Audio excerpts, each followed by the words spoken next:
नमस्कार। स्वागत है आप सभी का मेरे official YouTube channel computer plus academy में। आज हम स्टेक टॉपिक पर मल्टीपल चॉइस क्वेश्चंस के बारे में डिटेल से चर्चा करने वाले हैं। तो स्टार्ट करते हैं क्वेश्चन नंबर 1 से। स्टेक फॉलोज, स्टेक फॉलो करता है कौन से कॉन्सेप्ट को? FIFO यानी first in first out, LIFO last in first out, FILO या LILO। तो यहां पर इसका सही उत्तर होगा कि जो स्टेक होता है वो लास्ट इन फर्स्ट आउट के कॉन्सेप्ट पर काम करता है। तो इसका सही आंसर होगा ऑप्शन बी। नेक्स्ट बात करते हैं LIFO स्टैंड फॉर। LIFO की फुल फॉर्म क्या होती है? तो LIFO की फुल फॉर्म होती है last in first out. Next काफी इंपॉर्टेंट क्वेश्चन है, इसको ध्यान से आपको देखना है। Which of the following is not an example of application of stack in computer science? निम्न में से कौन सा एग्जाम्पल है वो एप्लीकेशन ऑफ स्टेक का नहीं है, ये बताना है आपको। तो यहां पर पहला जो पॉइंट है वो है कि print command from multiple file from same और डिफरेंट कंप्यूटर। पहला ऑप्शन ये आ गया। दूसरा, रिवर्सिंग ए स्ट्रिंग। क्या हम स्टेक की मदद से रिवर्स कर सकते हैं स्ट्रिंग को? बिल्कुल हमने किया है। ऑप्शन सी है option of redo undo in any text image editor. बिल्कुल यह भी स्टेक का एग्जांपल होता है। ऑप्शन डी है back button present in browser to visit web page last seen. तो यह भी स्टेक का एक एग्जांपल होता है कि आप क्या करते हैं, बैक बटन को प्रेस करते हैं ब्राउजर की, और ताकि आप उसके लास्ट सीन को क्या कर सकें, उस वेब पेज के लास्ट सीन को विजिट कर सकें। तो यहां पर ये बी, सी और डी ये तीनों स्टेक के एग्जांपल है। तो यहां पर सही उत्तर होगा ऑप्शन ए, जो स्टेक का एग्जांपल नहीं है। Next question, the end from which element is added और deleted is called in a stack. The end यानी वो सिरा जहां पर एलिमेंटों को ऐड करते हैं और डिलीट करते हैं, उस सिरे को कहते हैं टॉप सिरा। क्या कहते हैं? टॉप सिरा कहते हैं। स्टेक में उस सिरे को बोला जाता है टॉप। नेक्स्ट यहां पर है question number 6, adding a new element in a stack is called. Stack में नए एलिमेंट को ऐड करना कहलाता है पुश ऑपरेशन। ओके। नेक्स्ट यहां पर बात करेंगे 7 number, an element can only be removed.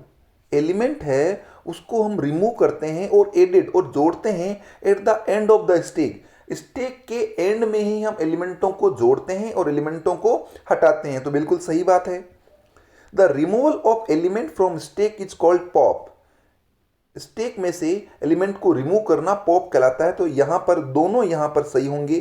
पहला ऑप्शन भी ट्रू होगा और दूसरा भी यहां पर ट्रू होगा। नेक्स्ट काफी इंपॉर्टेंट क्वेश्चन है कि stack is a and type of data structure. तो ये इंपॉर्टेंट क्वेश्चन है। यहां पर होगा कि स्टेक एक डायनेमिक डेटा स्ट्रक्चर और लीनियर टाइप का डेटा स्ट्रक्चर होता है। डायनेमिक का मतलब होता है कि स्टेक के अंदर पाइथन में हम कितने ही एलिमेंटों को जोड़ सकते हैं, और लीनियर का मतलब होता है इसके अंदर जितने भी ऑपरेशन होते हैं वो एक क्रम से होते हैं। तो इसका सही आंसर होगा डायनेमिक और लीनियर। डायनेमिक और लीनियर। ओके। नेक्स्ट काफी इंपॉर्टेंट क्वेश्चन है जिसके एग्जाम में आने के चांसेस ज्यादा बनते हैं। Trying to add a new element to a full stack result in exception which is called. यदि आपके पास में कोई स्टेक है और वो स्टेक फुल है, पूरी भरी हुई है, फिर भी आप उसमें नया एलिमेंट ऐड करोगे तो एक एक्सेप्शन आएगी। उस एक्सेप्शन को बोला जाता है ओवरफ्लो। क्या बोलते हैं? ओवरफ्लो बोलते हैं। दो चीजें होती है, अंडरफ्लो होती है, ओवरफ्लो होती है। ओवरफ्लो कब होगी? इंपॉर्टेंट है, समझ लेना इसको। कई बार पूछा गया है कि ओवरफ्लो का मतलब होता है कि स्टेक भरी हुई है फिर भी आप ऐड करना चाहते हैं, वो ओवरफ्लो होता है। अंडरफ्लो का मतलब होता है स्टेक बिल्कुल खाली है फिर भी आप उसमें से डिलीट करना चाहते हैं, that is called underflow situation या अंडरफ्लो एक्सेप्शन। ओके।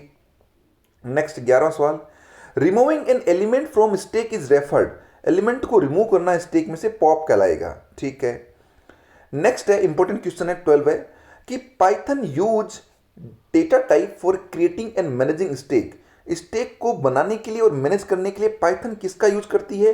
तो पाइथन लिस्ट का यूज करती है स्टैक को मैनेज करने के लिए।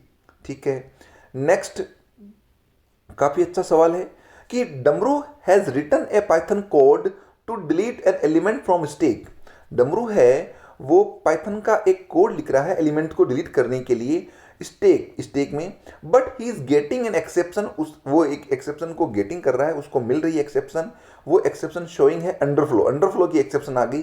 तो मैंने क्या कहा आपको कि यदि स्टैक एम्प्टी होती है और उसमें आप डिलीट करना चाहते हैं फिर भी, तो जो एक्सेप्शन आती है वो होगी अंडरफ्लो। तो यहां उत्तर होगा इसका सही option C, stack is empty.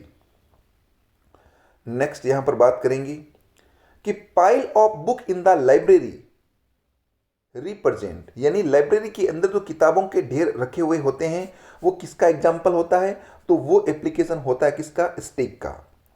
Next बात करते हैं यहां पर कि when the expression a minus B is written as a b minus, तो इसे क्या बोलेंगे? इसे बोलेंगे पोस्ट फिक्स नोटेशन। क्या कहेंगे? पोस्ट फिक्स नोटेशन कहेंगे, यानी वो नोटेशन जिसमें ऑपरेटरों को बाद में लिखा जाता है वो पोस्ट फिक्स नोटेशन कहलाता है। To convert infix to postfix notation data structure is use. कौन सा डेटा स्ट्रक्चर काम में लेते हैं? इन फिक्स से पोस्ट फिक्स में कन्वर्ट करने के लिए स्टैक डेटा स्ट्रक्चर को काम में लिया जाता है।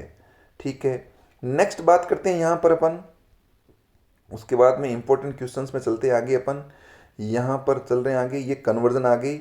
उसके बाद में हम बात करेंगे यहाँ पर, बस इतने ही सवाल इंपॉर्टेंट क्वेश्चन बनते हैं जिनको आपको ध्यान से समझना है और इनको एक बार के लिए सुनना है और देखना है। धन्यवाद।